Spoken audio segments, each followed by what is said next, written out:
Hello everyone, आज आपण बनवणार आहोत एकदम हेल्दी असे कैरीचे पने। त्यासाठी मी ते 2 कैरी घेतलेली आहे। कैरीचा देठ काढून चिकाचा पूर्ण भाग काढून घेतला आणि स्वच्छ धुवून मग आता आपण ही कुकरला लावून घेऊया। तर मी कुकरच्या इथे 3 शिट्ट्या काढून घेतलेल्या आहे आणि कुकर थंड झाल्यानंतर उतरवून घेतला। वाफ पूर्ण गेलेली आहे। आता आपण याच्यातले आंबे काढून घेऊया। तर बघू शकता छानपैकी आंबे शिजले गेलेले आहेत। तर आता आपण हे एका प्लेटमध्ये काढून घेऊया। आंबे प्लेटमध्ये काढून झाल्यानंतर हे थोडे थंड होऊ द्यायचे। तर थंड झाल्यानंतर आपण याचा पल्प काढून घ्यायचा आहे। तर इथे आंबे हे थोडेसे थंड झालेले आहे। आता याची साल काढून घेऊया। कुकरमध्ये आंबे शिजवताना फक्त 2 किंवा 3च शिट्ट्या द्यायच्या। जास्त शिट्ट्या दिल्या तर आंबे सगळे फुटले जातात आणि सगळा पल्प बाहेर येतो।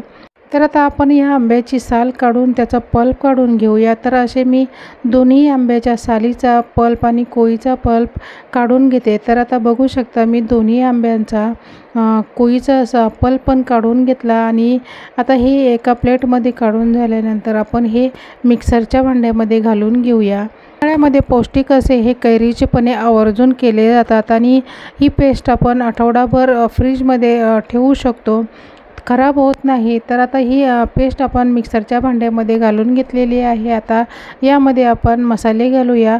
तर मी सुरुवातीला साखर घेतलेली आहे। तर 1 वाटी साखर घ्यायची, तुम्ही तुमच्या आवडीप्रमाणे घ्यायची आहे। तर मी 1 वाटीला थोडीशी कमी घेतलेली। अर्धा चमचा मी इथे भाजलेल्या जिऱ्याची पावडर घेतलेली आहे।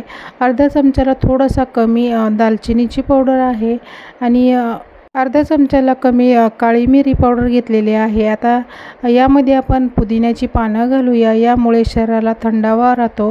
आता हे मिक्सरमधून एकदा आपण फिरून घेऊया। तर छानपैकी पेस्ट झालेली आहे। तर यामध्ये मी आवडीप्रमाणे सेंधा नमक घातलेला आहे, तुम्ही तुमच्या आवडीप्रमाणे घालायचं आहे। तर पुन्हा एकदा एकदम हलकंसं फिरून घेतल्यानंतर छानपैकी आपली ही पेस्ट पने बनवण्यासाठी तयार झालेली आहे। तर बघू शकता तर छानपैकी तयार झाली आणि एकदम टेस्टी झालेली आहे। तर आता आपण याचे पने बनवूया। ही पेस्ट आपण एअरटाईट डब्यामध्ये किंवा काचेच्या भरणीमध्ये भरून 8 दिवस वापरू शकतो। तर आता मी लगेचच बनवत आहे म्हणून मी 1 चमचा पेस्ट मी काचेच्या ग्लासमध्ये घालून घेतलेले आहे। आता यामध्ये आपण बर्फाचे तुकडे घालून घेऊया। बर्फाचे तुकडे हे ऑप्शनल आहे, नाही घेतले तरी चालेल। तर आता यामध्ये पाणी घालून घेऊया आणि हे मिक्स करून घेऊया। तर सुरुवातीला मी थोडं कमी पाणी घातलेलं आहे आणि आता हे मिक्स झाल्यानंतर मी पुन्हा थोडं पाणी वापरणार आहे। तर छानपैकी आता हे मिक्स करून झालेलं आहे। आता आपण दुसरा ग्लास पण असाच मिक्स करून घेऊया। तर एकदम हेल्दी असं हे पने बनतात। तर नक्की करून बघा।